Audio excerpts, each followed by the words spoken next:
Weight loss journey start करना शायद इतना डिफिकल्ट नहीं होता है। डिफिकल्ट होता है उसे कंसिस्टेंट रखना। असली चैलेंज तब आती है जब डेली लाइफ की रिस्पॉन्सिबिलिटी बढ़ जाती है, रूटीन डिस्टर्ब हो जाते हैं, मूड चेंज होने लगते हैं और मोटिवेशन धीरे धीरे कम होने लगती है। तो आजकल मैं इसी सिचुएशन में हूँ और सच माने तो यहीं से स्टार्ट होता है असली वेट लॉस स्ट्रगल। जब लोग डिमोटिवेट होकर छोड़ देते हैं, एक कदम पीछे कर लेते हैं, उस समय अगर हम ये सोच के एक कदम आगे बढ़ाते हैं कि नहीं, भले ही आज मूड नहीं है, भले ही आज रिस्पॉन्सिबिलिटी ज़्यादा है, भले ही आज रिजल्ट नहीं दिख रहे हैं, लेकिन अगर हम एक एक कदम धीरे धीरे ही सही आगे बढ़ाते रहें तो हो सकता है एक दिन हम अपनी मंजिल तक जरूर पहुंच जाएं। तो चलिए इसी थॉट के साथ इस ब्लॉग को स्टार्ट करते हैं। Good morning everyone, welcome back to my another blog. कैसे हैं आप लोग? ईश्वर से मेरी प्रार्थना आप सभी स्वस्थ और खुशहाल रहें। तो ये ब्लॉग है 13 मई की और दिन है बुधवार का और ब्लॉग को स्टार्ट कर रही हूँ मैं सुबह के 11 बजे से। जी हाँ, अभी 11 बज रहा है। मैं जस्ट नहा कर निकली हूँ। एक दिन पहले के स्ट्रेस को भूलकर सुबह एक नई उम्मीद के साथ फिर से मैं 5 बजे उठी थी। बेटी को स्कूल भेजकर मॉर्निंग ड्रिंक ली, उसके बाद 5 भींगे हुए आलमंड और 1 कप ब्लैक कॉफी पीकर मैं चली गई थी जिम। वहां से आने के बाद मैं हस्बैंड जी के लिए लंच बॉक्स और ब्रेकफास्ट रेडी की और ये सब करते करते टाइमिंग इतनी ज़्यादा हो गई कि कब 11 बज गए पता ही नहीं चला। और अभी मैं जस्ट नहा के निकली हूँ। नहा धोकर पूजा पाठ करके अभी मैं किचन में आई हूँ और अपने लिए ब्रेकफास्ट मैं सोच ही रही थी कि मैं क्या लूँगी, क्योंकि अगर देखा जाए तो सभी चीज़ बना हुआ है, लेकिन सुबह सुबह रोटी और सब्जी जैसी चीज़ें मैं नहीं खाती हूँ। तो मैं सोची कि चलो थोड़ा सा सत्तू बना के पी लेती हूँ, क्योंकि अभी टाइमिंग जो हो रही है ना, वो ब्रेकफास्ट अगर मैं उसमें हैवी करूंगी तो फिर मेरा लंच नहीं हो पाएगा प्रॉपर। तो आप लोग देख रहे होंगे 1 से सवा चम्मच के करीब मैं सत्तू ली हूँ। चना, ब्लैक चना का पाउडर होता है ना, सत्तू, वही ली हूँ। उसमें मैं डाली हूँ काला नमक, रोस्टेड जीरा पाउडर डाली हूँ और साथ में डाली हूँ थोड़ा सा ब्लैक पेपर पाउडर और घड़ा का ठंडा पानी में डाली हूँ। आप चाहें तो बर्फ भी डाल सकते हैं। और आप देख सकते हैं इस सत्तू की क्वांटिटी मैंने बहुत कम रखा है, क्योंकि वही मैं बताई कि टाइमिंग 11 बजे के ऊपर ही हो गया था। जब मैं नहा के निकली ही थी तभी 11 बज रहा था। तो अभी तो काफी टाइम हो गया है। आई थिंक 11:15 तो हो ही रहा होगा, मुझे याद नहीं है वॉइस ओवर करते समय, लेकिन हाँ मैं रिकॉर्ड की हूँ टाइमिंग। मैं सोची कि आप लोग को आज तो आप लोग को जरूर टाइमिंग दिखा दूं। आजकल 2-4 दिनों से ना यही टाइमिंग हो जा रही है मेरी, लेकिन सच बोलूं तो भूख नहीं लग रही है। इसका एक प्लस पॉइंट ये है कि मैं जिम से निकलते के साथ ही 1 गिलास जूस पी लेती हूँ और जिससे मेरा पेट बहुत फुल रहता है। तो आज मैं ABC जूस पी थी। मैं आपको बताई थी ना कि वो जूस वाला स्टॉल है, उसमें फ्रूट्स और वेजिटेबल दोनों के जूस मिलते हैं। तो आज मैं एप्पल, बीटरूट और कैरेट के जूस पीकर आई थी। और सच बताऊं तो जूस पीने के बाद ना मुझे ब्रेकफास्ट करने की बिल्कुल भी नीड नहीं थी, क्योंकि वो एक तरह से ब्रेकफास्ट ही था। बहुत ही फुलफिलिंग लगता है ABC जूस। पेट एकदम भरा भरा था, मुझे एकदम मन नहीं था, लेकिन फिर सोची कि चलो थोड़ा सा पी लेती हूँ। तो बस यहाँ 1 से 1.5 चम्मच ही मैं सत्तू का पाउडर ली हूँ और बस उसकी ड्रिंक बना ली हूँ। साथ में लेमन डाली हूँ, बस इतने ही कुछ मैं डालती हूँ। कभी भी मैं इसमें प्याज, धनिया पत्ता, हरा मिर्च नहीं डालती हूँ, लेकिन आप चाहे तो डाल सकते हैं। पूजा करके किचन में आने के बाद सबसे पहले मैं दाल बैठा दी थी कुकर पे विजिल लगने के लिए। और चलिए अब सत्तू की ड्रिंक पी लेते हैं बैठ के आराम से। और यहाँ मैं आप लोगों को दिखा रही हूँ कि जिम से आने के बाद मैं क्या क्या तैयार करके, मतलब क्या क्या बना के रखी हूँ। तो करेले का भुजिया बनाई थी हस्बैंड जी के लिए, साथ में कद्दू की सब्जी बनाई थी, एकदम प्लेन वाली, हल्दी नमक डाल के बस बॉइल वाली सब्जी। और साथ में मैं आलू भी डाल दी थी उसमें, ताकि थोड़ा सा चोखा यानी आलू का भरता बना दूंगी तो मेरी बेटी के लिए भी आसान हो जाएगा, मतलब लंच में। वरना वो ना तो कद्दू खाती है ना करेला खाती है। और दाल बन रहा है और बस चावल बनाना बाकी है। तो चलिए आप लोग पहले टाइम देख लीजिए कि क्या हो रहा है टाइम। तो थोड़ी सी मतलब ये सोचिए ना, एक तरह से मंचिंग है, मतलब मेरी ब्रेकफास्ट ना वही ABC जूस हो गई थी। ये थोड़ी सी मतलब मिड मॉर्निंग स्नैक्स टाइप का आप समझ सकते हैं इसे। तो क्योंकि मतलब मैं इसलिए ले रही थी ना कि लंच अगर 1:30 बजे भी करूँ या 2 बजे भी करूँ तो मुझे उतना ज़्यादा भूख ना लगे। इसको पीने के बाद 15 से 20 मिनट के बाद ना मुझे चाय की तलब होने लगी, चाय पीने का मन करने लगा, क्योंकि सुबह से इतनी भागम दौड़ हो जाती है ना कि इस टाइम पे ही मुझे पता नहीं क्यों चाय पीने का मन करता है। मुझे इवनिंग वाली चाय उतनी पसंद नहीं आती है। मैं 2-3 दिन ट्राई तो की थी कि चलो सुबह में काफ़ी लेट हो जा रहा था ब्रेकफास्ट करने में, तो मैं सोचती थी कि चलो क्या चाय पीऊँ अब दोपहर का 12 बजे। लेकिन मैं 2-3 दिन तो इवनिंग में चाय पी, उसके बाद मुझे लगने लगा ना मुझे इवनिंग में चाय की नीड नहीं होती है। जब मैं सो के उठती हूँ ना तो मुझे पानी चाहिए होता है। मैं 1 गिलास, 1.5 गिलास, कभी कभी तो 2 गिलास तक पानी पी लेती हूँ, इतनी मुझे ज़्यादा प्यास लगी रहती है। और इस टाइम पे मुझे चाय की बहुत ज़्यादा नीड लगती है। तो किचन में 15 से 20 मिनट में इंतजार की होगी सत्तू ड्रिंक पीने के बाद। उसके बाद मैं आई थी किचन में, दाल का विजिल लग गया था, करीब करीब ठंडा भी हो गया था। तो मैं सोची कि चलो चावल धोकर और रख देती हूँ। जैसे ही मेरी बेटी इन करती है, मतलब जैसे वो आती है ना, मैं कुकर स्टार्ट कर देती हूँ, मतलब ऑन कर देती हूँ विजिल लगने के लिए, ताकि हम और मेरी बेटी, मतलब हम दोनों माँ बेटी गर्मा गर्म चावल खा सकें।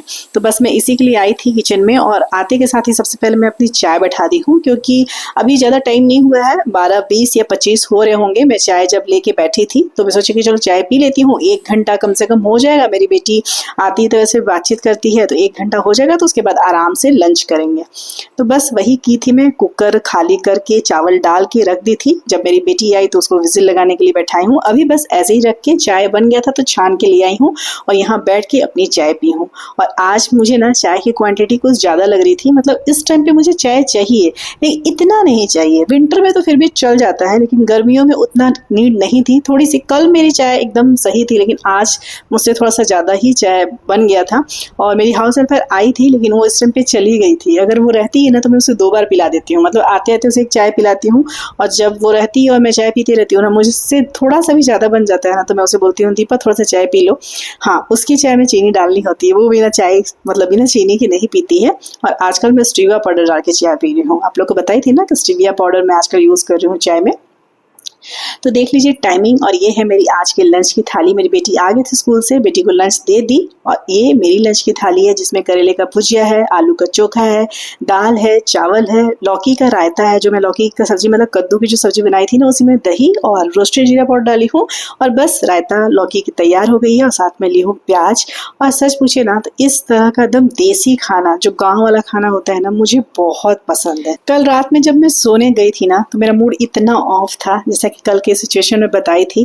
तो मुझे लगा था ना कि आज मैं जिम नहीं जाऊंगी, मतलब आज मैं रेस्ट ले लूंगी, ठीक है।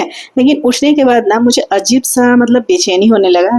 लगता है ना जैसे कि कुछ तो ऐसा छूट रहा है जो मुझे नहीं छोड़ना चाहिए, इस तरह की फीलिंग आने लगी। लेकिन फिर मैंने अपने को हिम्मत बनाया कि नहीं, मुझे नहीं छोड़ना है, मुझे जाना है। अगर मेरा मन बोल रहा है कि मुझे जाना चाहिए, तो मैं जरूर जाऊंगी।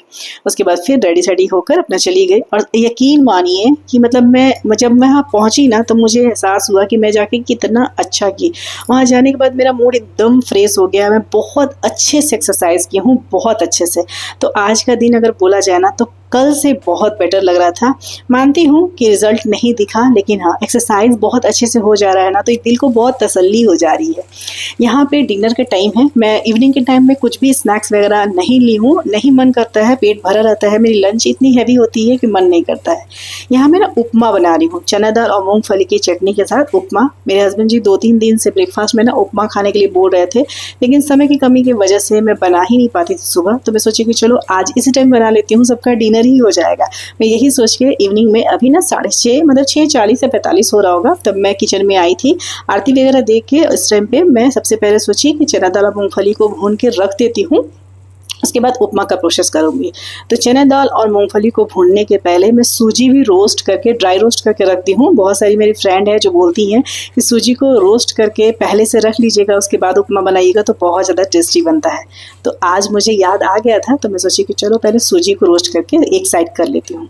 उसके बाद कढ़ाई में डाली थी तेल, और बस इसमें लहसुन, मिर्च और मूंगफली और चना दाल बस डालकर और भूनती हूँ एकदम धीमी धीमी आंच पर। आंच को ज़्यादा नहीं करना है, वरना दाल जल जाएगा और फिर बेकार लगेगा चटनी का स्वाद। बहुत धीमी धीमी आंच पर इस दाल को कम से कम 8 से 9 मिनट लगता है भूनने में। और वहाँ दाल भून गया था, तो मैं उसे खाली करके एक दूसरे बर्तन में डाल दी हूँ पानी डाल के, ताकि वो ठंडा हो जाए, तो फिर इसकी चटनी बनाऊंगी।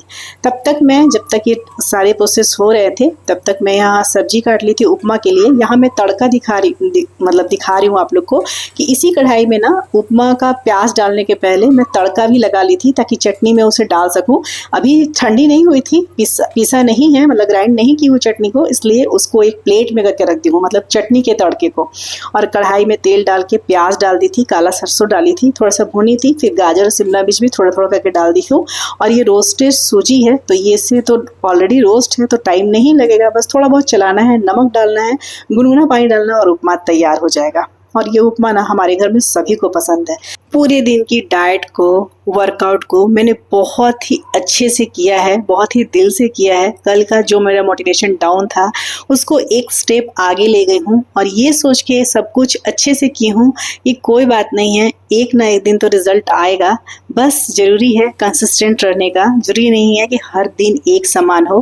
कभी कभी लो फील होता है, कभी कभी मन दुखी होता है, स्ट्रेसफुल होता है, तो हमें छोड़ना नहीं है। बस इसी के साथ मैंने आज के दिन को पूरा अच्छे से कंप्लीट किया है। अच्छा डाइट ली हूँ, अच्छा वर्कआउट की हूँ और आप लोग को भी यही बोलूँगी। कल मेरा जो सिचुएशन था उसमें आप लोगों ने मुझे कमेंट में भर भर कर मेरा सपोर्ट किया, बहुत साथ दिया है। सभी ने मेरे लिए वेल विशेस कमेंट किए हैं। सब ने बोला है कि आप स्ट्रेस मत लीजिए, कभी कभी ऐसा हो जाता है। तो हाँ डियर, आप लोग सही बोल रहे हैं, कभी कभी ऐसा हो जाता है। सभी चीज़ें सही होने के बाद भी जब रिजल्ट नहीं दिखती है ना, तो मन दुखी हो ही जाता है और ये बिल्कुल नेचुरल है। लेकिन इसका मतलब ये नहीं कि हम चीज़ों को छोड़ दें, हमें उसको एक स्टेप आगे ले जाना है। हर रोज़ थोड़ी थोड़ी कोशिश करनी है। मानती हूँ कि कभी हार होगा, कभी जीत होगा, कभी सब कुछ सही होगा, कभी सब कुछ गलत भी हो सकता है। लेकिन हाँ, अंत में अगर हम कोशिश करते रहें, ब्रेक ना लें, तो अंत में ज़रूर मंजिल मिल जाएगी। तो देखिए हमारी जो डिनर की थाली है वो रेडी हो गई है। हस्बैंड जी को भी दे दी हूँ, बेटी को भी दे दी हूँ और मैं भी अपना डिनर ले लूँ। टाइम की बात करूँ तो इस टाइम में जब डिनर लेके मैं बैठी थी तो 7:20 हो रहा था, क्योंकि थोड़ा सा उपमा बनाने के प्रोसेस में टाइम लग जाता है। मैं 6:45 तक किचन में गई थी, तो सभी चीज़ों के टाइमिंग में थोड़ा सा टाइम लग गया था। तो 7:20 या 25 हो रहा था जब मैं अपना डिनर ली थी। डिनर के बाद अपनी किचन की साफ सफाई करके मैं चली गई थी नीचे 15 से 20 मिनट की वॉक करने और उसके बाद ऊपर आके मैं ली थी अपनी नाइट ड्रिंक। तो चलिए इसी के साथ इस ब्लॉग को यहीं अंत करती हूँ। ब्लॉग पसंद आए तो एक लाइक जरूर कीजिएगा। चैनल पर नए हैं तो हो सके तो मेरे चैनल को जरूर से जरूर सब्सक्राइब कर दीजिएगा और अपने प्यारे प्यारे कमेंट से मुझे अपना प्यार और सपोर्ट देते रहिएगा। मिलूंगी फिर नेक्स्ट ब्लॉग में, तब तक के लिए बाय बाय, टेक केयर, जय माता दी।